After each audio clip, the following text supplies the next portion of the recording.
শুরুতেই এই গল্পের ফিমেল লিডকে দেখা যায় যার নাম সুজাং। ও তখন অনেক তাড়াতাড়ি সাইকেল চালিয়ে বাড়ির দিকেই আসছিল।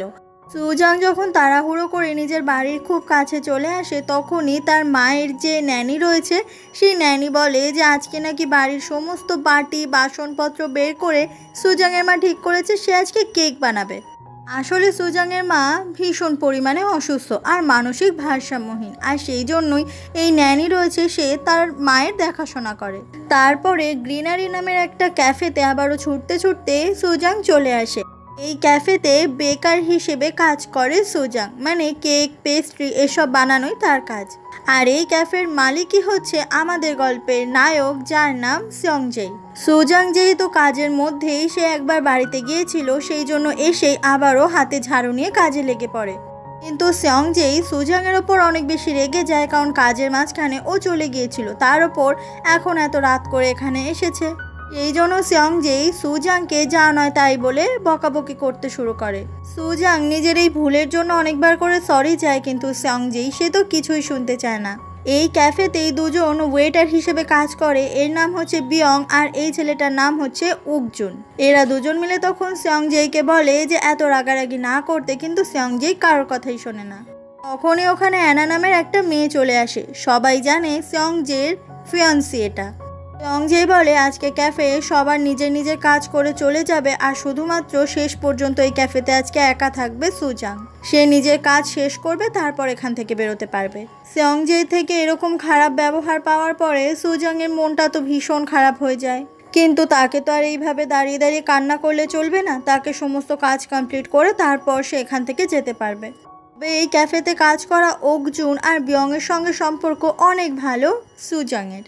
এরপর আরও বেশি রাত হয়ে গেলে উকজুন আর বিয়ংয়ের বাড়ি যাওয়ার সময় এসে যায়, কিন্তু তখনও ক্যাফেতে রয়ে যায় সুজাং। ও ঠিক করেছে কালকে কেক তৈরির সমস্ত কিছু আজকেই ও অ্যারেঞ্জ করে রেখে যাবে, সেই জন্য ওর দেরি হবে ফিরতে। এটা শোনার পর বিয়ং আর উকজুন ওখান থেকে চলে যায়। এরপরে সুজাং যখন রান্নাঘরে চলে আসে কেক তৈরি করবে বলে, ঠিক তখনই প্রচণ্ড পরিমাণে মেঘ ডাকতে শুরু করে আর বিদ্যুৎ চমকায়। তখনই সুজাং বাইরে তাকিয়ে দেখে যে আসলেই বৃষ্টি পড়ছে না, কোনো হাওয়া হচ্ছে না, তবে এত মেঘ ডাকছে কেন।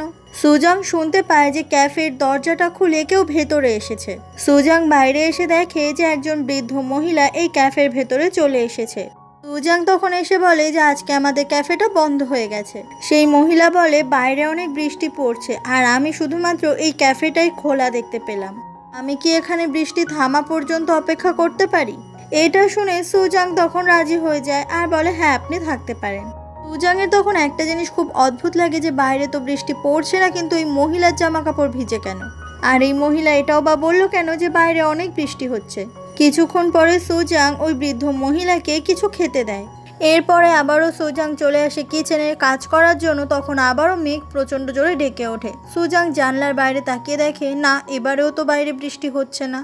তারপর বাইরে বেরিয়ে এসে দেখে যে বৃদ্ধ মহিলা এতক্ষণ এখানে বসেছিল সেই মহিলাও এখান থেকে চলে গেছে, আর টেবিলের ওপর রেখে গেছে একটা বই আর তার উপর একটা ছোট্ট চিরকুট, যেটা দেখে সুজাং খুব অবাক হয়ে যায়। চিরকুটে লেখা ছিল এই বইটা আমি তোমাকে দিয়ে গেলাম, এটা তোমাকে অনেক সাহায্য করবে। সুজাং টেবিলের ওপর থেকে সেই বইটা হাতে তুলে নিয়ে দেখে ওটার উপর লেখা রয়েছে আর ইউ ইন লাভ। তবে সুজাং বুঝতে পারে না এই বইটা কিসের জন্য আর কি কাজেই বা তাকে সাহায্য করবে। বইটা খুলতেই ওখানে প্রথমে লেখা ছিল যে তোমার যদি ভালোবাসা সম্পর্কে কোনো প্রশ্ন থাকে তাহলে এই বইয়ের যে কোনো পৃষ্ঠা তুমি খুলতে পারো, আর সেই পৃষ্ঠায় পেয়ে যাবে তুমি তোমার উত্তর। সুজাং তখন চোখ বন্ধ করে প্রশ্ন করে আচ্ছা আমি কি কখনো কারোর প্রেমে পড়ব? প্রশ্নটা করার পর যে কোনো একটা পৃষ্ঠা খুলতেই সুজাং দেখতে পায় ওখানে লেখা রয়েছে অনেকজন তোমাকে প্রপোজ করবে।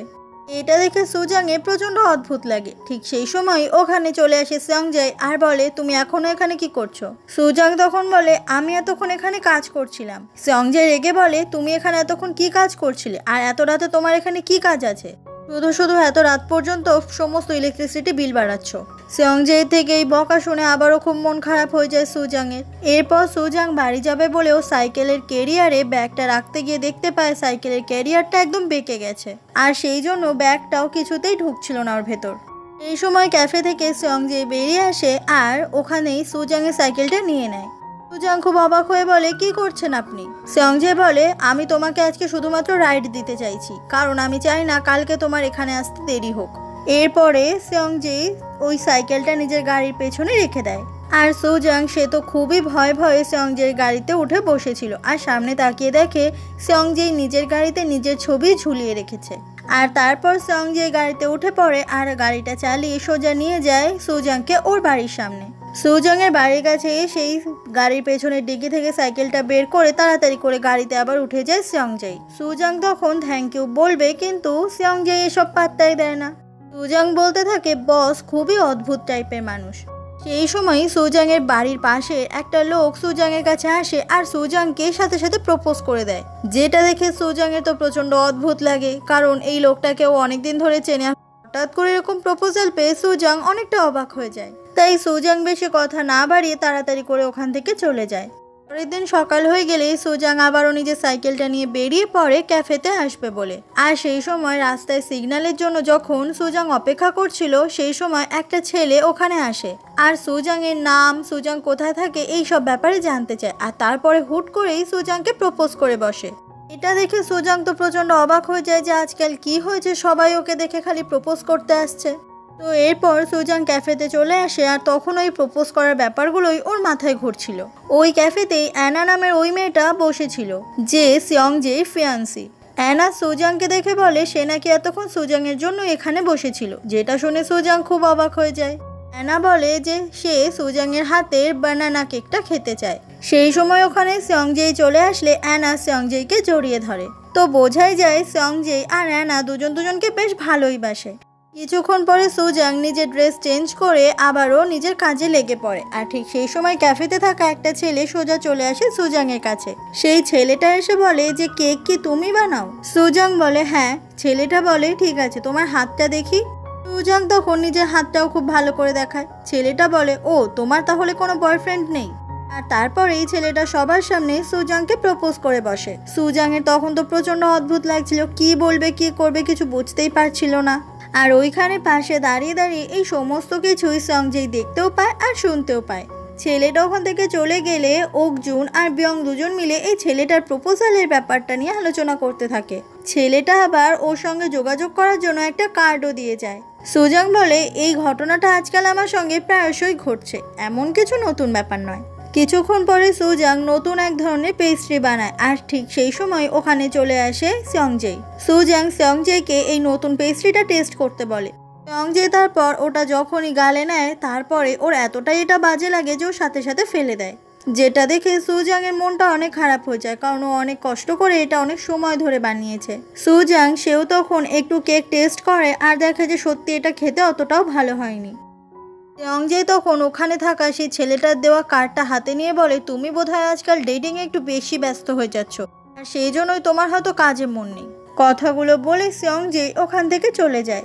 সেই দিন রাত হয়ে গেলে সুজাং ক্যাফে থেকে বাড়িতে চলে আসে আর সেই সময় ও ওর ব্যাগ থেকে সেই বইটা বের করে আর তারপর বইটার ওপর হাত রেখে চোখ বন্ধ করে জিজ্ঞাসা করে, আজকে যে প্রপোজালগুলো আমি পেয়েছি সেগুলো কি সত্যি সত্যি ছিল?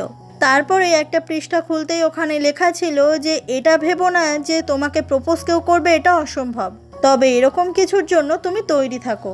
এটা দেখে একেবারে অবাক হয়ে যায় সুজাং আর ভাবে সত্যি সত্যি কি তাহলে ওকে কেউ প্রপোজ করবে এবারে। পরের দিন সকালে আবারও ক্যাফেতে এসে সেই কেকটাই সুন্দর করে বানিয়ে ও যখন সেয়ংজেকে টেস্ট করানোর জন্য আনে, ও দেখতে পায় সেয়ংজে আর অ্যানা দুজন মিলে অনেক ভালো সময় কাটাচ্ছে, যেটা দেখে অজান্তেই কেমন মনটা খারাপ হয়ে যায় সুজাংয়ের। তাই সুজাং তখন আর কিছু না বলে ওখান থেকে চলে আসে। সুজাং তখন সেই পেস্ট্রিগুলো নিয়ে আবারও কিচেনে চলে আসে। তখনই বিয়ং দেখতে পায় ওখানে নতুন পেস্ট্রি আর ওর সাথে সাথে একটা তুলে টেস্ট করা শুরু করে আর খেয়ে বলে, এটা খেতে তো দারুণ হয়েছে, তবে একটু তেতো তেতো লাগছে। যেটা শুনে রাগ রাগ চোখ দিয়ে সুজাং তাকায় বিয়ংয়ের দিকে, কারণ সুজাং এই কেকটা বানানোর অনেক চেষ্টা করছে কিন্তু বারবার ভুল হয়ে যাচ্ছে। সেদিন ওই ক্যাফেতে যারা যারা কাজ করে সবাই মিলে একটা বারে চলে যায় আর সেখানে গিয়ে সবাই মিলেই অনেক ড্রিঙ্ক করতে থাকে আর ওদের সঙ্গে বারের মালিক হিসেবে সেয়ংজে সেও এসেছে। মাতাল হয়ে সুজাং বলে যে আমি যেহেতু কোনোদিন কারোর সঙ্গে ডেটিং করিনি, তবে আজকাল অনেক ছেলেরা আমাকে প্রপোজ করছে, তাতে আমি যেরকম অবাক হচ্ছি সেরকম খুশিও হচ্ছি। অর্জুন বলে ভালো তো, এই ছেলেগুলোর মধ্যে কাউকে একজন লাইফ পার্টনার হিসেবে বেছে নাও। সুজাং বলে ধুর, আমি তো ওদের কাউকে সেইভাবে চিনিই না, কিন্তু আমি একজনকে পছন্দ করি, কিন্তু সে আমাকে ভালোবাসে না, অন্য কাউকে ভালোবাসে। সেয়ংজে বসে বসে এই সমস্ত কথাগুলোই শুনছিল। তখনই ওই বারে থাকা একটা লোক এসে সুজাংকে সবার সামনে প্রপোজ করে। সুজাং বলে যে আমি অন্য কাউকে ভালোবাসি। এটা শুনে লোকটা ওখান থেকে চলে যায়। কিছুক্ষণ পরে বিয়ং এত বেশি নেশা করে ফেলেছিল যে অর্জুন ওকে নিয়ে বেরিয়ে পড়ে বাড়ি পৌঁছে দেওয়ার জন্য। আর এদিকে সেয়ংজেই মহা ঝামেলায় পড়ে গেছে, কারণ ওর কাছে রয়েছে সুজাং। সুজাং তো অনেক মাতাল হয়েছিল। ও বলে আমি যে পেস্ট্রিগুলো অত কষ্ট করে বানিয়েছিলাম, মুখের ওপর ওরকম খারাপ না বললেও পারতেন। কথাটা বলেই সুজাং ওখানে সেয়ংজের যে ছবিটা ঝুলছিল সেটা টেনে খুলে নেয়, যেটা দেখে সেয়ংজে একেবারে অবাক হয়ে যায়। সেয়ংজে ওটা নিতে গেলে সুজাং ওটাকে বুকে জড়িয়ে ধরে অনেক কান্না করতে করতে বলে এটা আমার চাই, যেটা দেখে সেয়ংজে আরো বেশি করে অবাক হয়ে যায়। পরের দিন সকাল হয়ে গেলে সুজাংয়ের ঘুম ভাঙে, আর ঘুম ভাঙতেই ওর হাতে সেয়ংজের গাড়িতে ঝোলানো সেই ছবিটা দেখতে পায়, যেটা দেখে ও খুব অবাক হয়ে যায়। আর মনে পড়ে যায় কাল রাতে ও সেয়ংজেকে খুব উল্টোপাল্টা বলেছিল। তখনই ওখানে সুজাংয়ের মায়ের যে ন্যানি সে চলে আসে আর বলে কালকে রাতে খুব হ্যান্ডসাম একটা ছেলে নাকি সুজাংকে বাড়ি অবধি পৌঁছে দিয়েছে। সুজাং তখন বলে যে ওই হ্যান্ডসাম ছেলেটা তারই ক্যাফের মালিক। কিন্তু সুজাং এখন এটা ভাবছে যে এরপর ও সেয়ংজের সামনে গিয়ে দাঁড়াবে কি করে। এরপর সুজাং তাড়াতাড়ি করে রেডি হয়ে ক্যাফেতে যাবে বলে বেরিয়ে পড়ছিল। তখনই সেই ন্যানি ওকে একটা কেকের টুকরো খেতে দেয় আর বলে এই কেকটা নাকি সে নিজের হাতে বানিয়েছে, আর সেই জন্যই সুজাংকে একটু খেতে দিয়েছে, যেহেতু সুজাং সে নিজেও অনেক ভালো কেক তৈরি করতে পারে, তাই কেকটা কেমন হয়েছে সেটা জানার জন্য। কেকটা খাওয়ার পরে সুজাংয়ের তো দারুণ লাগে, আর মনে মনে ভাবে যে যেই পেস্ট্রিটা ও এতদিন ধরে বানাতে চেয়েছিল সেই পেস্ট্রিতে ও আসলে এই স্বাদটাই আনতে চাইছিল, কিন্তু কোনোভাবেই ও আনতে পারছিল না। তারপর ক্যাফেতে এসে আজকে সুজাং মন দিয়ে সেই পেস্ট্রিটা সুন্দর করে বানাতে থাকে। ঠিক তখনই ওখানে সেয়ংজেই চলে আসে, আর এসেই ওই কেকটা থেকে কিছুটা নিয়ে ও নিজে টেস্ট করা শুরু করে। সেয়ংজেই কেকটা খেয়ে বলে যে এটা খেতে ভালো হয়েছে। এটা শুনে সুজাং খুব অবাক হয়ে যায় যে ফাইনালি ও এটা করতে পেরেছে। কিছুক্ষণ পরে সুজাং যখন সেয়ংজের সঙ্গে কিছু একটা কথা বলতে আসবে তখন ও শুনতে পায় ঘরের ভেতরে সেয়ংজে আর অ্যানা দুজন মিলে ঝগড়া করছে। অ্যানা আমেরিকাতে চলে যাবে আর সেটা ও সেয়ংজেকে একবারও জানায়নি, আর সেই জন্যই সেয়ংজে অ্যানার সঙ্গে অনেক ঝামেলা করছে। আর বাইরে থেকে এই সমস্ত কিছুই শুনতে পেয়ে যায় সুজাং। সেয়ংজে খুবই ঝগড়া করতে থাকে অ্যানার সঙ্গে যে অ্যানা 2 বছরের জন্য আমেরিকাতে চলে যাবে, আর এদের এই সমস্ত কথা শুনে খুবই মন খারাপ হয়ে যায় সুজাংয়ের। এরপরে সুজাং যখন কাজ করছিল তখন ওর মাথায় একটাই কথা ঘুরছিল যে অ্যানা 2 বছরের জন্য চলে যাবে। অর্জুন জিজ্ঞাসা করে কি হয়েছে, কিন্তু সুজাং কিছুই বলে না। সুজাং বলে আচ্ছা, তোমার গার্লফ্রেন্ড যদি তোমাকে না জানিয়ে 2 বছরের জন্য আমেরিকাতে চলে যাবে এটা ঠিক করে, তাহলে তুমি কি করবে? অর্জুন বলে হঠাৎ এই প্রশ্ন, কিছু কি হয়েছে? কিন্তু সুজাং এর বেশি আর কিছুই বলে না। সেদিন রাত হয়ে গেলে কেক বানানোর কাজ অনেকটা এগিয়ে রাখে সুজাং। তখনই বিয়ং এসে ওখানে বলে যে তোমার তাড়াতাড়ি কাজ হয়ে গেলে আমি জায়গাটা পরিষ্কার করব। এই সময় ওখানে সেয়ংজে এসে জিজ্ঞাসা করে তুমি এখানে কি করছো? সুজাং বলে এই তো, এইবার আমি বাড়ি যাব। সেয়ংজে বলে আমিও এবার বেরোচ্ছি। সুজাং বলে হ্যাঁ তো যান। সেয়ংজে বলে যেহেতু তোমার আর আমার বাড়ির ডিরেকশন একই তাই আমি তোমাকে পৌঁছে দিতে চাই।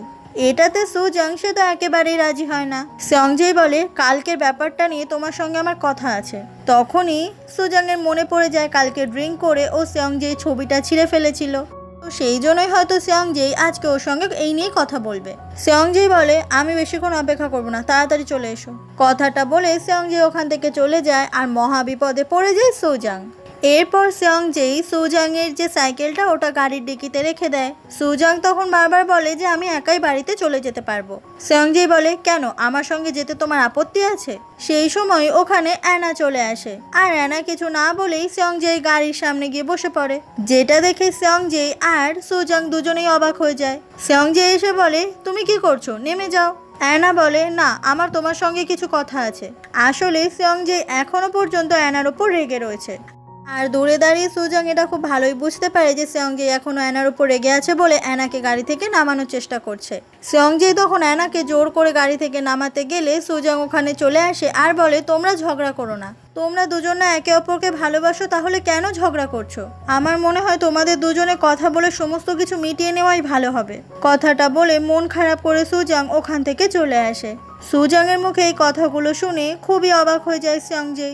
সুজাং সাইকেলের পরিবর্তে পায়ে হেঁটেই বাড়ির দিকে যেতে থাকে।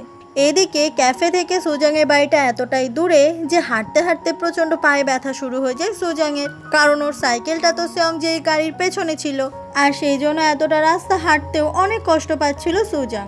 তখনই সুজাং সামনে তাকিয়ে দেখতে পায় রাস্তার ধারে দাঁড়িয়ে রয়েছে সেই গাড়িটা, মানে সেয়ংজির গাড়ি। আসলে ওইখানে একটা রেস্টুরেন্টে সেয়ংজি আর অ্যানা দুজন মিলে কথা বলছিল আর ড্রিঙ্ক করছিল। অ্যানা বারবার করে সেয়ংজির রাগ ভাঙানোর চেষ্টা করছিল আর সেই সময় ওদের দুজনকে বাইরে থেকে দেখতে পায় সুজাং। সুজাংয়ের তখন মনটা অনেক খারাপ লাগছিল। ও যে মনে মনে কখন সেয়ংজিকে পছন্দ করতে শুরু করেছিল, কারণ ও সেটা নিজেই বুঝতে পারেনি। সুজাংয়ের তখন মনে হয় যে যেহেতু সেয়ংজি রেস্টুরেন্টের ভেতরে আছে, এই সুযোগে গাড়ির ডিকি থেকে এই সাইকেলটা বের করে নেওয়া যাক।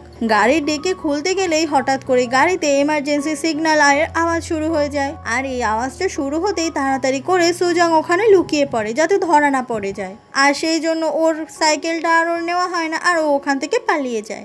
বাড়িতে এসে সুজাং ওই বইটা নিয়ে ভাবতে থাকে যে বইয়ে যা যা বলছে সেগুলো কি আসলেই সত্যি নাকি মিথ্যে। সেদিন রাতে সুজাং যখন ঘুমিয়ে পড়ে ও শুনতে পায় ওর বাড়ির কলিং বেল বারবার করে কেউ বাজাচ্ছে। ঘড়িতে টাইম দেখে যে 2:30 বাজে। এত রাতে ওর বাড়িতে কে এসেছে? সুজাং দরজা খুলে দেখে একটা লোক দাঁড়িয়ে রয়েছে আর বলছে যে এ আমাকে এখানে নামিয়ে দেওয়ার জন্য বলেছে আর ওর কাছে কোনো টাকা নেই। সুজাং দেখতে পায় এটা অন্য কেউ নয়, এটা তো সেয়ংজি। যেটা দেখে সুজাং একেবারে অবাক হয়ে যায়। সুজাং জিজ্ঞাসা করে, আপনি এখানে কি করছেন? সেয়ংজি বলে যে তুমি যে কেকগুলো বানাও সেগুলো খেতে খুব বাজে হয়, যে পেস্ট্রিগুলো বানাও সেগুলো মুখে তোলা যায় না। ওই লোকটা বলে, আমি এত কথার মধ্যে যেতে চাই না, আমার 20,000 ওয়ান হয়েছে গাড়ি ভাড়া, সেটা আমাকে দিতে হবে। কিন্তু সেয়ংজির কাছে 20,000 ওয়ান কিছুতেই ছিল না, যেটা দেখে খুব রেগে যায় সুজাং। সুজাং তখন ঘর থেকে ওই টাকাটা এনে সেই ড্রাইভারকে দিয়ে দেয়। সেই ড্রাইভার চলে গেলে আবারও সুজাংকে উল্টোপাল্টা বলতে থাকে সেয়ংজি। সুজাং বলে, আপনি মাঝরাতে আমাকে বকাবকি করতে এসেছেন? সেয়ংজি বলে, না। আচ্ছা, তুমি কি আমার সঙ্গে ডেটে যাবে? সেয়ংজির মুখে এরকম কথা শুনে সুজাং সে তো একেবারে অবাক হয়ে যায়। সেয়ংজি বলে, আমি জানি তোমাকে আজকাল নাকি অনেক ছেলেরা প্রপোজ করতে আসছে, কিন্তু ওই ছেলেগুলো সব চোরের মতো দেখতে, ওদের সঙ্গে একদম তুমি ডেটে যাবে না, তুমি আমার সঙ্গে ডেটে চলো। সুজাং বলে, আপনি কি আমার সঙ্গে মজা করছেন? আপনি না অ্যানার সঙ্গে রিলেশনশিপে আছেন? অ্যানার নামটা শুনে খুব অবাক হয়ে যায় সেয়ংজি আর বলে, আমি তো ওর সঙ্গে ডেট করতে পারবো না। সুজাং বলে, অ্যানা 2 বছরের জন্য বিদেশে চলে যাবে বলে আপনি এখনই ধরে নিয়েছেন আপনাদের সম্পর্ক শেষ, এই আপনি অ্যানাকে ভালোবাসেন, আর অমনি এখন আপনি অ্যানাকে জেলাস ফিল করানোর জন্য আমার সঙ্গে ডেটে বেরোতে চাইছেন? সেয়ংজি বলে, আমি তোমাকে 2 দিন সময় দিচ্ছি, তারপরে আমাকে উত্তর জানিও। সুজাং এতটাই বেশি রেগে যায় যে আর কোনো কথা না বলে ওখান থেকে চলে যায় আর বলতে থাকে যে সেয়ংজি আসলেই একটা ক্যারেক্টারলেস। এদিকে বাইরে সেয়ংজি বলে যে আজকে আমি দারুণ করেছি, একদম পুরুষ মানুষের মতো। সুজাং নিজের রুমে চলে আসে আর ভাবতে থাকে যে সেয়ংজির কি মাথা খারাপ হয়ে গেছে, এত মেয়ে থাকতে সেয়ংজি কেন ওর সঙ্গে ডেটের কথা বললো? এই সব কিছুই মাথায় ঢুকছে না সুজাংয়ের। আর সেয়ংজির নামে উল্টোপাল্টা গালাগালি করতে থাকে আর সেই বইটা হাতে নিয়ে ভাবতে থাকে, এই বইটার জন্যই আমার লাইফে ঝামেলা বেড়ে গেছে। এই বইটা আসার পর থেকেই একের পর এক যা তা ঘটনা ঘটে যাচ্ছে সুজাংয়ের জীবনে। পরের দিন সকালবেলা সুজাং রেডি হয়ে যখন বাইরে বেরোয় ও দেখতে পায় দরজার সামনেই রয়েছে ওর সাইকেলটা আর সাইকেলের কেরিয়ারের ওপরে বেশ কিছু অ্যাডভার্টাইজমেন্টের পেপার রয়েছে, যেগুলো দেখে সুজাংয়ের কাজের নয় মনে হয়, তাই ও ওখানে থাকা ডাস্টবিনের ভেতরে ওগুলো রেখে দেয় আর তারপর সাইকেল চালাতে চালাতে ক্যাফের দিকে যেতে থাকে। এরপরে রাস্তা পার হওয়ার জন্য সিগন্যালের ওখানে যখন সুজাং দাঁড়ায় তখন ও দেখতে পায় আগের দিন যে ছেলেটা সিগন্যালের এখানে ওকে প্রপোজ করেছিল সেই ছেলেটা আজকে অন্য একটা মেয়েকে প্রপোজ করছে, যেটা দেখে সুজাং প্রচণ্ড অবাক হয়ে যায়। ওর মনে পড়ে যায় এই ছেলেটাই ওকে প্রপোজ করেছিল এখানে। এরপর যখন ও ক্যাফের কিচেনে চলে আসে ও দেখতে পায় গত রাতে ওর বানিয়ে রাখা যে কেকটা ছিল সেটা ওকজুন আর বিয়ং দুজন মিলে লুটে পুটে খাচ্ছে, যেটা দেখে সুজাং একেবারে অবাক হয়ে যায় আর ওদের ওপর খুব রেগে যায়। কালকে রাতে কত কষ্ট করে এটা বানিয়ে রেখেছিল আর সমস্ত কিছু এরা শেষ করে দিচ্ছে। ওকজুন আর বিয়ং দুজন মিলে জানায় এই কেকটা নাকি সেয়ংজি ওদের দুজনকে খেতে বলেছে, তাই তো ওরা দুজনে খাচ্ছে। এটা শুনে সুজাং আরো বেশি করে অবাক হয়ে যায়। সুজাং এই ব্যাপারে সিয়ংজের সঙ্গে কথা বলতে আসতে গিয়ে দেখে সিয়ংজে তখন অ্যানার সঙ্গে বসে আছে আর ওই কেকটারই একটা টুকরো খাচ্ছিল, যেটা দেখে অ্যানার মনটা ভীষণ খারাপ হয়ে যায়। এটা দেখে যে কালকে রাতেই সিয়ংজে ওকে এসে প্রপোজ করেছে, কারণ অ্যানার সঙ্গে ওর ঝামেলা হয়েছিল, আর আজকে সকালে অ্যানার সঙ্গে আবার সমস্ত কিছু মিটমাটো করে নিয়েছে। মানে সত্যি সিয়ংজে ভীষণ ভীষণ চরিত্রহীন একটা মানুষ। এরপর সুজাং যখন নিচে চলে আসে, ওকজুন আর বিয়ং ওর থেকে কিছু একটা লুকানোর চেষ্টা করে, আর সেটা সুজাংয়ের কাছে খুবই অদ্ভুত লাগে। তখনই সুজাং দেখতে পায় এই ক্যাফের ভেতরেই ওকে যে ছেলেটা আগের দিন প্রপোজ করার চেষ্টা করেছিল, সেই ছেলেটা এই ক্যাফেতে অন্য একটা মেয়ের সঙ্গে আজকে ডেটিংয়ে এসেছে, আর এটাই লুকানোর চেষ্টা করছিল বিয়ং আর ওকজুন, যাতে এটা দেখে সুজাংয়ের খারাপ না লাগে। এরপর কিচেনে এসে সুজাং অনেক রাগ দেখিয়ে দেখিয়ে কাজ করতে থাকে, কারণ ওর সাথে আজকাল কি হচ্ছে ওর কিছুই ঘটে ঢুকছে না। কিছুক্ষণ পরে সুজাং চলে আসে হসপিটালে, আর সেখানে ওর মায়ের সেই ন্যানিকে দেখা যায়।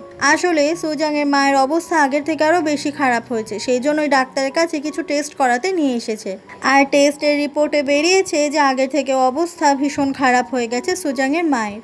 আর এই জন্য সুজাংয়ের আর কিছুই ভালো লাগছিল না, কারণ সুজাংয়ের মায়ের হাতে আর খুব বেশি হয়তো সময়ও নেই। সুজাংয়ের বাবা অনেক ছোটোবেলাতেই মারা গেছে, সুজাংয়ের জীবনে তার মা ছাড়া আর কেউ নেই।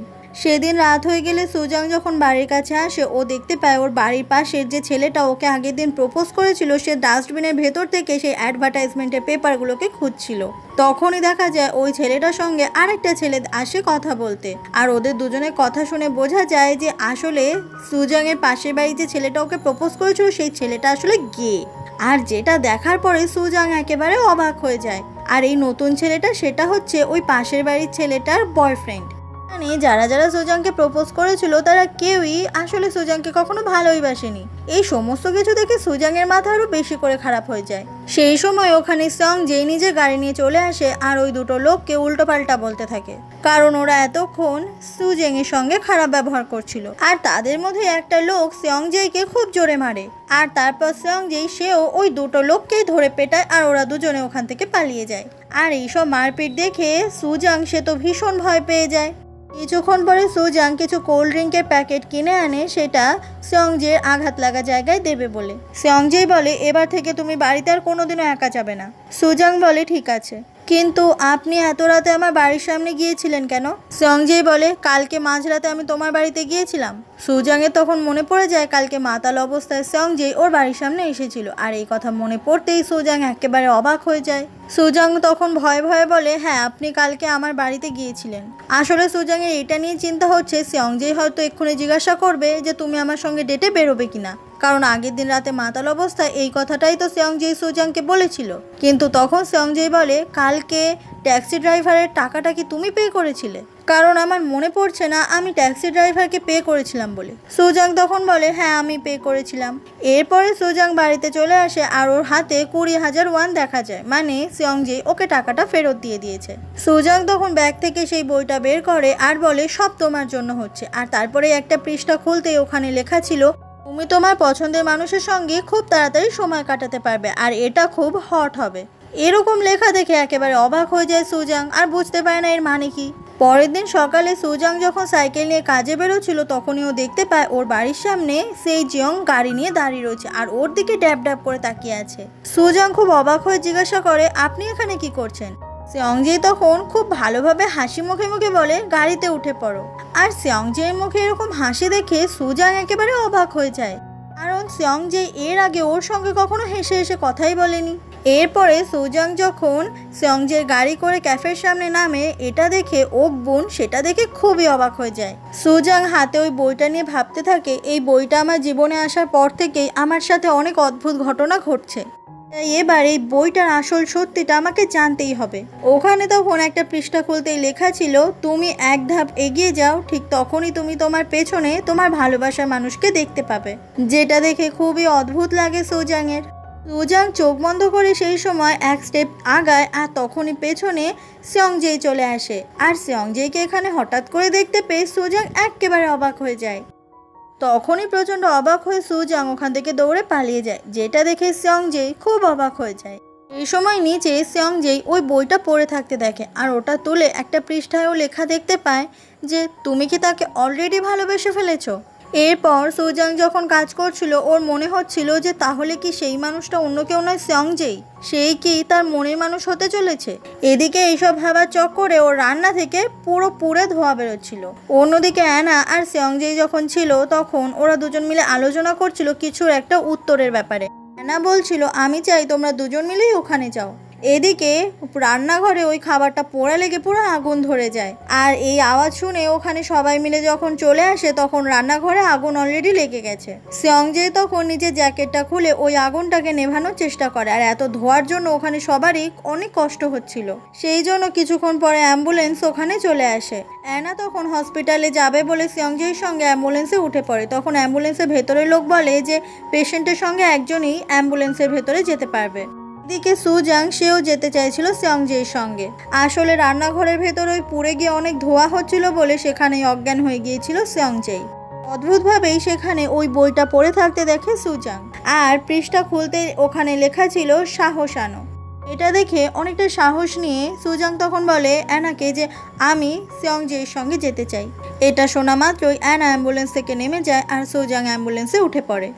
এরপর সুজাং হসপিটালে অনেক চিন্তা নিয়ে বসেছিল আর সেই সময় ওখানে সিয়ংজেই চলে আসে। সুজাং জিজ্ঞাসা করে ডাক্তার কি বলল, আপনি একদম ঠিক আছেন তো? সিয়ংজের হাতে ব্যান্ডেজ দেখে অনেক কান্না করা শুরু করে সুজাং। সিয়ংজেই তখন সুজাংয়ের কাঁধে হাত রেখে বলে তুমি আমাকে এইভাবে এম্বারেস করো না। সুজাং দেখে যে হাতে ব্যান্ডেজ করা সেই হাত দিয়েই ওর কাঁধেও হাত রেখেছিল, তার মানে সিয়ংজের হাতে ইনজুরিটা খুব বেশি না। সিয়ংজেই বলে তুমি বেকারই এত চিন্তা করছো, আমার সেরকম কিছুই হয়নি। সেই সময় ওখানে অ্যানা চলে আসে সিয়ংজের খোঁজ নেওয়ার জন্য। সিয়ংজেই বলে ও একদম ঠিক আছে। সেদিন সন্ধ্যা হয়ে গেলে সুজাং তারপর আবারও ক্যাফেতে চলে আসে আর সেই সময় বিয়ং অর্জুন এসে সুজাংকে জিজ্ঞাসা করে যে বস কেমন আছে। সুজাং তখন বলে যে বস এখন বাড়িতে গেছে আর মোটামুটি ভালোই আছে। বিয়ং বলে বস তোমাকে বাঁচানোর জন্য নিজের প্রাণেরও ঝুঁকি নিয়েছিল, সত্যি সত্যি বস তোমাকে অনেক ভালোবাসে। এটা শুনে সুজাং খুব অবাক হয়ে যায়। বিয়ং বলে বস তো তোমাকে পছন্দ করে, তুমি এটা জানো না? সুজাং বলে কিন্তু বস তো অ্যানার সঙ্গে রিলেশনশিপে আছে। এই কথাটা শুনে ওর দিকে অবাক হয়ে তাকিয়ে থাকে অর্জুন আর বিয়ং আর বলে তুমি জানো না সিয়ংজে আর অ্যানা দুজনে যমজ ভাই বোন? এটা শুনে সুজাং একেবারে হাঁ হয়ে যায়। বিয়ং বলে অ্যানা সিয়ংজে থেকে 5 মিনিটের বড়, তবে সিয়ংজে অ্যানাকে কখনোই নিজের বড় দিদি হিসেবে মানে না। আর এতদিন ধরে সুজাং ভাবতো যে অ্যানা আর সিয়ংজে ওরা দুজন বোধহয় প্রেম করছে। তখন বিয়ং আর অর্জুন দুজন মিলেই সমস্ত সত্যিটা জানিয়ে দেয়। প্রথম দিন সুজাং যেদিন ক্যাফেতে অনেকক্ষণ কাজ করছিল সেই বৃদ্ধ মহিলা এসেছিল, সেদিন ক্যাফের বাইরে অনেকক্ষণ ধরেই অপেক্ষা করছিল সিয়ংজে, কারণ সিয়ংজেই চাইছিল সুজাংয়ের সাথে একসাথে বাড়ি যাবে। কিন্তু সুজাং তো সেই সময় ওই বইটা দেখতে ব্যস্ত ছিল আর সেই জন্যই তো সিয়ংজেই সেদিন আবারও ভেতরে চলে এসেছিল। আর তারপর সেদিন ও নিজের গাড়িতে করে ও সুজাংকে বাড়ি অবধি ড্রপ করে দিয়েছিল। গাড়ি থেকে নেমে সুজাং সেই সময় থ্যাংক ইউ বলেছিল আর গুড নাইটও বলেছিল, কিন্তু তাড়াহুড়ো করে সেই সময় সিয়ংজে নিজের গাড়িটা চালিয়ে ওখান থেকে চলে গেছিল। তার কারণটা হচ্ছে সুজাংয়ের সামনে ওর এতটাই নার্ভাস ফিল হয় যে ও ওখানে আর এক মুহূর্তের জন্যও দেরি করেনি। কিছুটা দূরে এসে গাড়িটাকে থামিয়ে সিয়ংজে ভাবতে থাকে এই প্রথম ও সুজাংকে বাড়ি অবধি ড্রপ করলো, মানে এইটার এক্সাইটমেন্টটা ও আর ধরে রাখতে পারছে না।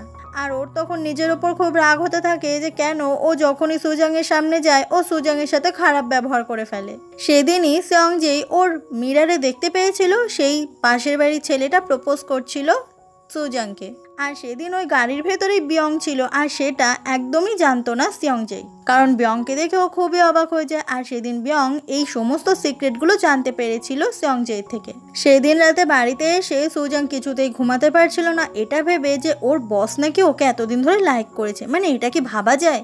এরপর সুজাং সেই বইটা হাতে নিয়ে নেয় আর একটা পৃষ্ঠা খুলে দেখে ওখানে লেখা রয়েছে কিছুটা সময় নাও, যেটা দেখে খুব অবাক হয়ে যায় সুজাং। পরের দিন সিয়ংজেকে দেখা যায় ও খালি পায়চারি করছিল, কিছু একটা নিয়ে খুব চিন্তা করছিল আর অ্যানা ওর দিকে তাকিয়ে হাসছিল। সেই সময় সুজাং চলে আসে ক্যাফেতে আর সিয়ংজেকে দেখে ইগনোর করে চলে যাচ্ছিল। সিয়ংজে বলে তোমাকে আমি কবে একটা কথা বলেছি আর সেই উত্তরটা দেওয়ার জন্য তোমার এত সময় লাগছে? সুজাং বলে আমার একটু সময় লাগবে। এটা শুনে অবাক হয়ে যায় সেয়ংজে আর বলে তুমি কি প্রেসার কুকার নাকি যে তোমার সিটি মারতে সময় লাগবে? সুজাং বলে সময় লাগবে মানে সময় লাগবে বলেই সুজাং ওখান থেকে চলে যায়। আসলে ওই বইটাতেই লেখা ছিল যে একটু সময় নাও, সেই জন্যই সুজাং এই কথাটা বলল। কিচেনে এসে সুজাং সেই সময় অনেক হাসতে থাকে আর কিচেনের বাইরে থেকে সেয়ংজে বারবার করে দরজা খুলতে বলে কিন্তু সুজাং খোলে না। আর ওদের এই কাণ্ড অ্যানা দেখতে থাকে আর হাসতে থাকে। পরের দিন সুজাং যখন ক্যাফেতে আসে সেই সময় দরজা খুলতেই ওর সামনে দেখতে পায় সেয়ংজেকে। আর সুজাং তো তখন ভীষণ অবাক হয়ে যায়। সেয়ংজে বলে তুমি আমার সঙ্গে ডেটে যাবে হ্যাঁ কিনা? সুজাং তখন ব্যাগ থেকে ওই বইটা বার করতে যাবে কিন্তু অধৈর্য হয়ে সেয়ংজে ওখান থেকে চলে যায়। আসলে এই বইটার কথা ও সেয়ংজেকে বলতে চাইছিল কিন্তু সেয়ংজে এত অধৈর্য যে ওখান থেকে চলেই গেল। সেই সময়ই ওই ক্যাফেতে অ্যানা চলে আসে। অ্যানা বলে আমার ভাইটাকে তুমি আর কতদিন অপেক্ষা করাবে শুনি? যাই হোক সেয়ংজে শুধুমাত্র তোমার জন্য জাপানে গেল না। এটা শুনে সুজাং অবাক হয়ে যায়। অ্যানা বলে তুমি কিছুই জানো না তাই না? আসলে জাপানে একটা বড় কুকিং প্রোগ্রামের ইনভিটেশন পেয়েছিল সেয়ংজে, কিন্তু এখানে সুজাংকে একা রেখে যেতে হবে এটা ভেবে সেয়ংজে সেই ইনভিটেশনটা বাতিল করে দেয়। যদি সেয়ংজে এখান থেকে চলে যায় আর এখানে সুজাং কোনো বয়ফ্রেন্ড পেয়ে যায়, এই সব কিছু জানার পরে সুজাং খুব অবাক হয়ে যায়। তাই এখন সুজাং কি করবে এইটার জন্য ও বইয়ের একটা র্যান্ডম পেজ ওপেন করে আর ওখানে লেখা দেখতে পায় যে সেই সময়ের জন্য আরেকটু অপেক্ষা করতে হবে। তো এই বইটার কথা মেনেই চলবে এটা ঠিক করে নেয় সুজাং। সুজাং তখন সেয়ংজের কাছে আসে আর বলে সেই সময়টা খুব তাড়াতাড়ি আসবে বলেই ওখান থেকে চলে যায়। যেটা শুনে খুব খুশি হয়ে যায় সেয়ংজে যে সেই সময়টা খুব তাড়াতাড়ি আসবে। কিছুক্ষণ পরে সুজাং একটা পেস্ট্রি নিয়ে চলে আসে অ্যানা আর সেয়ংজের কাছে। সেই সময় অ্যানা সুজাংকে অফার করে যে সুজাং সেও জাপানে গিয়ে ওই কুকিং প্রোগ্রামটাতে জয়েন হতে পারে, তাতে করে সুজাং আর সেয়ংজে দুজনে একসঙ্গে যাবে। কিন্তু সুজাংয়ের তখন ওর অসুস্থ মায়ের কথা মনে পড়ে যায়, কারণ ও তো আর ওর অসুস্থ মাকে এখানে ছেড়ে যেতে পারবে না। এদিকে সুজাং এটাও চাইছে যে সেয়ংজে যেন এই বড় কুকিং প্রোগ্রামটাতে গিয়ে জয়েন হোক, কারণ এটা সেয়ংজের অনেক দিনের স্বপ্ন।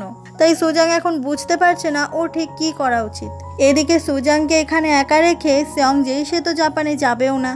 এদিন রাত হয়ে গেলে সেয়ংজে নিজের গাড়ি করে বাড়ি অবধি ড্রপ করে দিচ্ছিল সুজাংকে, কিন্তু সুজাং এখনো ভাবছে যে ওর আসলে কি করা উচিত। এইটা নিয়ে পরের দিন ও ক্যাফেতে এসেও ভাবছিল, আর তখন ওই বইটারই একটা পেজও খোলে। দেখতে পায় আজকে পৃষ্ঠায় কোনো লেখা আসেনি, আর শুধু একটা পৃষ্ঠায় নয়, পুরো বইটার কোনো পেজেই কিছু লেখা নেই। যেটা দেখে এখন সুজাং আর বুঝতেই পারে না এখন ওর আসলে ঠিক কি করা উচিত। সেই সময় সেয়ংজেই সেই জাপানের কুকিং প্রোগ্রামের থেকে একজন লোককে ওখানে নিয়ে আসে। আসলে এই লোকটা সুজাংয়ের বানানো খাবার টেস্ট করবে আর তারপর ডিসাইড করবে যে সে আসলেই সুজাংকে ইনভাইট করতে পারবে কিনা।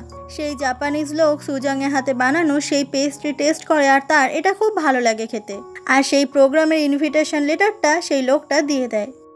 সুজাং সেও ইনভিটেশন পেয়েছে দেখে খুব খুশি সেয়ংজে, কিন্তু এটাতে একটু খুশি হয় না সুজাং নিজে। সুজাং জানিয়ে দেয় যে আমি যেতে পারবো না। সেয়ংজে জিজ্ঞাসা করে কেন? সুজাং বলে যেতে পারবো না মানে যেতে পারবো না। কথাটা বলে সুজাং ওখান থেকে চলে যেতে লাগলে সেয়ংজে ওর হাত ধরে আটকায় আর বলে তুমি হঠাৎ করে এরকম রেগে গেলে কেন? সুজাং বলে আমি যেতে পারবো না, কারণ আমি যেতে চাই না। সেয়ংজে জিজ্ঞাসা করে কেন? সুজাং বলে আপনি যান না। সেয়ংজে বলে তোমার মায়ের শরীর খারাপ বলে তুমি কি এই কথাটা বলছো? সুজাং বলে এটা আমার মায়ের জন্য নয়। কথাটা বলে সুজাং ওখান থেকে চলে যায়। এরপর সুজাং একা একা বসে ভাবে যে মায়েরও শরীর খারাপ, তাছাড়া ওই বইটাতেও বলেছিল সময় নিতে, তাই আমার কিছুতেই এখন জাপানে যাওয়া হবে না। আমি যদি জাপানে যাই হয়তো আমার বা আমার মায়ের বা সেয়ংজের ক্ষতি হয়ে যেতে পারে। ঠিক সেই সময় হঠাৎ করে প্রচণ্ড পরিমাণে বিদ্যুৎ চমকাতে শুরু করে আর মেঘেও ডাকতে থাকে। সুজাং আকাশে তাকিয়ে দেখে সেখানে তো কোনো মেঘ নেই। তখনই সুজাংয়ের মনে পড়ে যায় সেদিন রাতের কথা, যেদিন এরকমই মেঘ ডাকছিল, বিদ্যুৎ চমকাচ্ছিল, কিন্তু বাইরে বৃষ্টি পড়ছিল না। আর সেদিনই সে এই অদ্ভুত মহিলাকে দেখতে পেয়েছিল। তখনই সেই বৃদ্ধ মহিলার কথা সুজাংয়ের মনে পড়ে যায়। এরপর সুজাং ছুটতে ছুটতে আবার ক্যাফেতে চলে আসে আর চারিদিকে সেই বইটা খুঁজতে শুরু করে, কিন্তু অদ্ভুতভাবে সেই বইটাকে সুজাং কোথাও খুঁজে পায় না। সেয়ংজে এসে জিজ্ঞাসা করে তুমি কি খুঁজছো? সুজাং তখন বলে একটা সবুজ রঙের বই যেটা আমার হাতে মাঝে মাঝে থাকে, ওই বইটা কি আপনি দেখেছেন? সেয়ংজে বলে না, এই বইটা তো ও দেখেনি। সুজাং বুঝতে পারছে না যে ও এবার কি করবে, কারণ ও যখনই কোনো দ্বন্দ্বের মধ্যে পড়েছে ওই বইটা ওকে সব সময় সাহায্য করেছে, এরপরে কি করতে হবে। কিন্তু এখন সুজাং এরপরে কি করবে কিছু বুঝতেও পারবে না, আর বইটা তাকে সাহায্যও করবে না। ঠিক সেই সময়ই ক্যাফের ল্যান্ডলাইনে কেউ একজন ফোন করে সুজাংয়ের খোঁজ করে। ফোনটা ধরার পরে সুজাং এমন কিছু শোনে যেটা শুনেও খুব অবাক হয়ে যায়, আর তারপর একটু সময় নষ্ট না করে তাড়াতাড়ি করে ওখান থেকে বেরিয়ে পড়ে। যেটা দেখে সেয়ংজে খুব অবাক হয়ে যায়। আসলে সুজাংয়ের মা বাড়ি থেকে হঠাৎ করে কাউকে কিছু না বলে কোথায় বেরিয়ে গেছে, আর সেই ন্যানি কোথাও খুঁজে পাচ্ছে না সুজাংয়ের মাকে। সেই ন্যানি তখন অনেক কান্নাকাটি করতে থাকে আর বলতে থাকে সব দোষ আমার, আসলে আমি কিছুক্ষণের জন্য ঘুমিয়ে গেছিলাম আর ঘুম থেকে উঠেই তোমার মাকে কোথাও খুঁজে পাচ্ছি না। তখনই সুজাংকে ক্যাফে থেকে ফোন করে আর তাড়াতাড়ি করে সুজাং ছুটতে ছুটতে ক্যাফেতে চলে আসে। ক্যাফেতে এসে সুজাং দেখে সেই অদ্ভুত মহিলাটা সেই ক্যাফেতে দাঁড়িয়ে আছে। সেদিন রাতে যে মহিলা এসেছিল, যে মহিলা ওকে বই দিয়েছিল, সেই মহিলা, যাকে এখানে হঠাৎ করে দেখে সুজাং খুব অবাক হয়ে যায়। সেয়ংজেই সেই মহিলার কাছে এসে জিজ্ঞাসা করে আপনাকে কি আমরা কোনোভাবে হেল্প করতে পারি। সুজাং তখন মহিলার কাছে এসে দেখে এই মহিলা অন্য কেউ নয়, এটা তো তারই নিজের মা। আর এটা বুঝতে পেরে সেয়ংজে সে তো একেবারে অবাক হয়ে যায়। ওই ক্যাফেতে থাকা বেশ কিছু কাস্টমার তখন বলতে থাকে এই নোংরা মহিলাকে এখান থেকে বার করো, এর গা থেকে গন্ধ বেরোচ্ছে। এগুলো শুনে সুজাংয়ের মনটা তখন ভীষণ ভীষণ খারাপ হয়ে যায়, আর কারোর সঙ্গে কোনো কথা না বলে সুজাং ওর মাকে নিয়ে ওখান থেকে বেরিয়ে যায়। সেয়ংজে বুঝতে পারে আজকে অনেকটা কষ্ট পেয়েছে সুজাং। সুজাং বাড়িতে এসে ওর মায়ের পাটা ধুয়ে দিচ্ছিল, কারণ আজকে সারাদিন খালি পায়ে হাঁটার জন্য ওর মায়ের পাটা অনেক জায়গায় কেটে গেছে, আর ওর মায়ের জন্য তখন অনেক অনেক কান্না করছিল। পরের দিন সকাল হয়ে গেলে সুজাং ক্যাফেতে চলে আসে কাজ করতে, কিন্তু আজকে ও কাউকে গুড মর্নিং টুকুও জানায় না, নিজের মতো চলে যায়। যেটা দেখে সবাই খুব অবাক হয়ে যায়। এরকমই পরের দিন সুজাং যখন আবারও ক্যাফেতে চলে আসে, সেয়ংজেই বলে আমাদের কথা বলা দরকার, কিন্তু সুজাং ইগনোর করে ওখান থেকে চলে যায়। সেদিনই সেয়ংজেই সুজাংকে টানতে টানতে বাইরে নিয়ে আসে ক্যাফের। সুজাং বলে আমি যখন তোমার সঙ্গে কথা বলতে চাইছি না তখন তুমি কেন আমার সঙ্গে বারবার কথা বলতে চাইছো। সেয়ংজে বলে তোমার কি হয়েছে, তুমি আমাকে এইভাবে ইগনোর কেন করছো। সুজাং বলে তোমার কোনো ধারণাই নেই আমি এখন কিসের মধ্যে দিয়ে যাচ্ছি। আমার আর কিছু ভালো লাগছে না, না আমার বাড়ি গিয়ে ভালো লাগে, না আমার এখানে এসে কাজ করতে ভালো লাগে, আমার যাওয়ার তো কোনো জায়গাই নেই। আগের দিনগুলো ভালো ছিল, যখন আমি ক্যাফেতে কাজ করতে আসতাম শুধুমাত্র, তারপর বাড়িতে গিয়ে মায়ের সঙ্গে সময় কাটাতাম, আর ছুটির দিনগুলো বন্ধু বান্ধবদের সঙ্গে একটু হ্যাং আউট করতাম। আমার এগুলোই ভালো লাগে, এগুলোই চাই আমি। আমিও তোমাকে ভালোবাসি, অনেক দিন থেকে ভালোবাসি, কখনো বলতে পারিনি এটা। আর এই জন্যই হয়তো আমার জীবনটা অনেক বেশি জটিল হয়ে যাচ্ছে, আর এই মুহূর্তে আমি তোমাকে পুরোপুরি ইগনোর করে ভালোও থাকতে পারছি না। এতগুলো কথা শোনার পর সেয়ংজে ঠিক কী বলবে বুঝতে পারছিল না। সুজাং বলে আম সরি, আমি আর কাল থেকে ক্যাফেতে কাজ করতে আসবো না। সেয়ংজেই বলে একদম না, আমি তোমার এই রেজিগনেশন কিন্তু কিছুতেই মেনে নেব না। সুজাং বলে তাহলে আমি এখন কি করব, আমার এইভাবে তোমাকে দেখতে ভালো লাগে না। সেয়ংজেই বলে তোমার যদি আমার মুখ দেখতে এতটাই সমস্যা হয় তাহলে আমি এখান থেকে চলে যাব, কিন্তু তুমি প্লিজ এই ক্যাফে থেকে যেও না। সেদিন রাতে বিয়ংয়ের সঙ্গে সেয়ংজেই ড্রিঙ্ক করছিল, আর সেয়ংজেই বলে এই ক্যাফের খেয়াল রেখো তোমরা। ফ্ল্যাশব্যাকে দেখা যায় সেদিন মাতাল অবস্থায় সুজাং যখন ওই গাড়িতে ঝোলানো অবস্থায় সেয়ংজের ছবিটা টেনে খুলে ফেলেছিল, সেদিন এটা দেখে সেয়ংজে অনেক অবাক হয়েছিল। তার পেছনে একটা কারণ আছে। সেদিন সেয়ংজে লুকিয়ে লুকিয়ে সুজাংয়ের ছবিও তুলে নিয়েছিল। আরও দেখা যায় যেদিন বারে দুজন মিলে বসে ড্রিঙ্ক করছিল অ্যানা আর সেয়ংজে, সেদিন অ্যানা সেয়ংজেকে বলেছিল তোকে তোর মনের কথা সুজাংকে বলে দিতেই হবে, আর সেই জন্যই সেদিন সেয়ংজেই অনেক ড্রিঙ্ক করে মনে অনেক সাহস পেয়ে গেছিল। তারপরে তো চলে গিয়েছিল সুজাংয়ের বাড়িতে, আর সুজাংকে ডেটে যাওয়ার কথা বলতে পেরেছিল। সমস্তটা শোনার পর বিয়ং বলে আমি একটা জিনিস কিছুতেই বুঝতে পারছি না, তোমরা দুজন যখন দুজনকে ভালোবাসো তাহলে তোমরা এক কেন হচ্ছ না। সুজাং সে যে কেন সেয়ংজেকে অ্যাকসেপ্ট করছে না সেটা তো সেয়ংজে নিজেও বুঝতে পারছে না। পরের দিন সেয়ংজে নিজের সমস্ত জিনিসপত্র একটা গাড়িতে গুছিয়ে নিচ্ছিল, কারণ ও জাপানে যাবে বলে ডিসিশনটা নিয়ে নিয়েছে। আর সেই জন্যই সেয়ংজে অ্যানা ওর দিদিকে গুড বাই জানাচ্ছিল, আর ওদের দুজনকে দূর থেকে সুজাং দাঁড়িয়ে দাঁড়িয়ে দেখছিল। ওর মনটা তখন খুব খারাপ হয়ে যাচ্ছিল এটা ভেবে যে সেয়ংজে চলে যাচ্ছে জাপানে, তার মানে আজকের পর থেকে আর সেয়ংজের সঙ্গে ওর দেখা হবে না।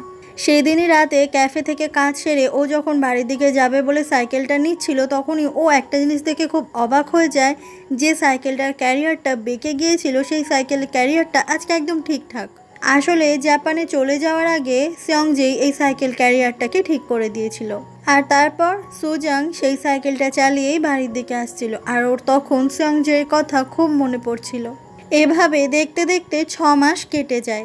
সুজাং এখনও সেই ক্যাফেতেই কাজ করছে আর প্রত্যেক দিন নিত্য নতুন পেস্ট্রি বানাচ্ছে। সেই সময় ওকবুন আর বিয়ং একে অপরের সঙ্গে আলোচনা করছিল যে জাপান থেকে কি সেয়ংজে ফিরে এসেছে। আর ওদের এই আলোচনা একটু দূরে দাঁড়িয়ে দাঁড়িয়ে সমস্ত কিছুই শুনছিল সুজাং। সেই সময় ক্যাফেতে অ্যানা চলে আসে। বিয়ং অ্যানাকে জিজ্ঞাসা করে যে 6 মাস তো হয়ে গেল, এখনো কি জাপান থেকে সেয়ংজে ফেরেনি। অ্যানা বলে আসলেও কিছুদিন আগেই জাপান থেকে ফিরে এসেছে, তবে ওই ক্যাফেতে আর আসতে চাইছে না। যেটা শুনে খুব অবাক হয়ে যায় সুজাং, আর মনে মনে ভাবে যে হয়তো সেয়ংজেই তার মুখটা আর দেখতে চায় না, এই জন্যই এই ক্যাফেতে আর ফিরে আসছে না।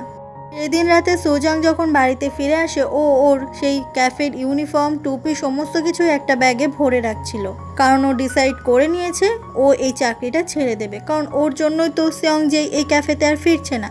সেই সময় সুজাং ঠিক করে ও সেয়ংজে সেই ছবিটাও ফিরিয়ে দেবে, যেটা ও গাড়ির ভেতর থেকে টেনে ছিঁড়ে ফেলেছিল। তখনই ওই ছবিটাও ভালো করে দেখবে বলে যখন ফ্রেম থেকে খোলে, দেখতে পায় ওই ছবিটার পেছনে আসলে সুজাংয়ের নিজেরই একটা ছবি রয়েছে। আর সেই জন্যই সেয়ংজেই সবসময় ওই ছবিটা গাড়িতে ওইভাবে ঝুলিয়ে রাখতো, যেটা দেখে সুজাং একেবারে অবাক হয়ে যায়। সেদিন রাতে সুজাং বিয়ংয়ের সঙ্গে দেখা করে আর বিয়ংকে নিজের রেজিগনেশন লেটারটা দিয়ে দেয় আর বলে এটা কালকে ক্যাফেতে দিয়ে দিতে, কিন্তু বিয়ং এটা করতে চাইছিল না। সেদিন রাতে সুজাং ওখান থেকে ফিরে আসার সময় সেয়ংজের বাড়ির সামনে আসে। তখন ও ভাবতে থাকে ও কি সেজিয়ংয়ের সঙ্গে দেখা করবে, ও কি সেজিয়ংকে একবার ডাকবে। তখন ওর মনে পড়ে যায় যে সেয়ংজয় সত্যি সত্যি ওকে কতদিন ধরে ভালোবেসে এসেছিল, কিন্তু সেই ভালোবাসার কোনো দামই দিতে পারেনি সুজাং। আসলে এই সেয়ংজের জীবনে আসার ওর কোনো অধিকারই নেই, এটা ভেবেই তখন খুব কষ্ট হচ্ছিল সুজাংয়ের। সেই জন্য সুজাং তখন নিজের রেজিগনেশন লেটারটা সেয়ংজের দরজার নিচ থেকে ভেতরে ঢুকিয়ে দেয়, আর তারপর কান্না করতে করতে ওখান থেকে ফিরে যায়। এই সময় সেয়ংজে জানলা থেকে দেখতে পায় সুজাং চলে যাচ্ছে, আরও দেখতে পায় সেই চিঠিটা, মানে রেজিগনেশন লেটার, যেটা নিচে রয়েছে। পরের দিন সকাল হয়ে গেলে সুজাং যখন বাড়ি থেকে বেরোয়, কিন্তু আজকে তো ওর ক্যাফেতে যাওয়ার নেই। ও যখন সাইকেলটা নিতে যাবে, দেখতে পায় সাইকেলের ক্যারিয়ারে সেই বইটা। এই বইটাকে আবারও এতদিন পরে দেখতে পেয়ে সুজুং একেবারে অবাক হয়ে যায়। এরপর সুজাং সেই বইটার একটা পৃষ্ঠা খোলে আর সেখানে এমন কিছু দেখে যেটা দেখে ও মনে মনে ভীষণ খুশি হয়। আর তারপর সেই সাইকেলটা নিয়ে তাড়াতাড়ি করে বেরিয়ে পড়ে। ও যেভাবে সাইকেল চালাচ্ছিল মনে হচ্ছিল ও কোনো রেসিংয়ে নেমেছে। ফ্ল্যাশব্যাকে দেখা যায় যে জাপান থেকে যখন সেয়ংজে ফিরে এসেছে, তখন ও আর অ্যানা মিলে একটা প্ল্যান করছিল যে ওই সবুজ বইটা সুজাংয়ের কাছে অনেক বেশি ইম্পর্টেন্ট, তাই ওই বইটা আবারও সুজাংয়ের কাছে ফিরিয়ে দিতে হবে। তাই এইটার ব্যাপারে এবার তোকেই বেশি করে ভাবতে হবে। তারপরেই ওই জাদুকরি সবুজ বইটার মতো সেম একই দেখতে বই সেয়ংজের হাতে দেখা যায়, আর তারপর একটা পেন নিয়ে ও ভেতরে কিছু একটা লেখার চেষ্টা করছিল। প্রেজেন্ট সিনে সুজাং সাইকেল চালাতে চালাতে চলে আসে সেয়ংজের বাড়ির সামনে, আর ওখানে সেয়ংজে সে সময় দাঁড়িয়েই ছিল। সেয়ংজে এসে তারপর সুজাংয়ের সামনে এসে দাঁড়ায় আর বলে যে বাই এনি চান্স তুমি আমাকে এটা বলতে আসোনি তো যে তুমি আমাকে ভালোবাসো না? যাই হোক, আমি কিন্তু তোমার ওই রেজিগনেশন লেটারটা অ্যাকসেপ্ট করব না। এটা শুনে সুজাং সেই সময় হাসতে থাকে। সেয়ংজে বলে তুমি হাসছো কেন? তোমার কি মনে হয় আমি মজা করছি? সুজাং মাথা নাড়িয়ে বলে না। এটা শোনা মাত্রই সেয়ংজে সেই সময় সুজাংকে একদম কোলে তুলে নিয়ে ঘুরতে থাকে আনন্দে। আর সেই সময় সাইকেল থেকে সেই বইটা পড়েও যায়। ফ্ল্যাশব্যাকে দেখা যায় এই বইটা কিন্তু আসলে কোনো জাদুকরি বই নয়, এই বইটা ছাপাখানাতে গিয়ে রীতিমতো সেয়ংজেই বানিয়েছিল। একই দেখতে বই বানিয়েছিল যাতে বুঝতেই না পারে সুজাং। আর সেই বইয়ের মাঝেই সুজাং দেখতে পেয়েছিল যখন সুজাং মাতাল হয়ে গাড়িতে ঘুমাচ্ছিল, সেদিন সেয়ংজে ওর একটা ছবি তুলে নিয়েছিল, আর সেই ছবিটাই এই বইয়ের মাঝে লাগানো রয়েছে। আর এই ছবিটা দেখার পরই সুজাং ছুটতে চলে এসেছিল সেয়ংজের কাছে। গল্পটা কিন্তু এখানেই শেষ হয়ে যায়, তবে লাস্টে একটা সিক্রেট দেখানো হয়।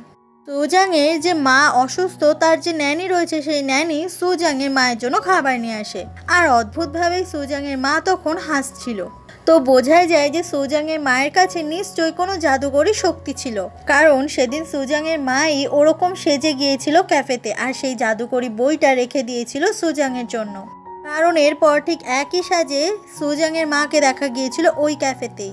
আর সুজাংয়ের মা হয়তো মনে মনে চেয়েছিল সুজাং নিজের মনের মানুষকে এইভাবেই খুঁজে পাক, সেই জন্যই সুজাংয়ের মা তার মেয়েকে সাহায্য করেছে। আর এখানেই শেষ হয়ে যায় আজকের গল্পটা।